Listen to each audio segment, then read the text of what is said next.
Trump ചതിക്കപ്പെട്ടു എന്നാണ് ട്രംപിൻ്റെ ഒരു വിചാരം. കാരണം ഇന്ത്യ പാകിസ്ഥാൻ സംഘർഷം, അതിനിടയിൽ ട്രംപ് കയറി ഇടപെട്ടു, അല്ലെങ്കിൽ പ്രശ്നപരിഹാരം ഉണ്ടാക്കാനായിട്ട് ശ്രമം നടത്തി.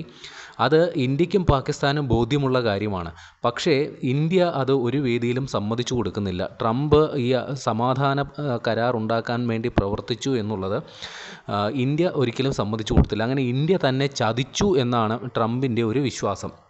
പ്രധാനമന്ത്രി നരേന്ദ്രമോദി ട്രംപിനെ ഫോണിൽ ബന്ധപ്പെട്ടിരുന്നു. അപ്പോൾ ഈ പ്രശ്നം പരിഹരിക്കപ്പെടുമെന്നാണ് കരുതിയത്. പക്ഷേ നരേന്ദ്രമോദി അദ്ദേഹത്തിൻ്റെ നിലപാടിൽ ഉറച്ചു നിന്നു. അതായത് ഇന്ത്യ ഒരു മധ്യസ്ഥനെ ഒരിക്കലും ഇക്കാര്യത്തിൽ അംഗീകരിക്കില്ല.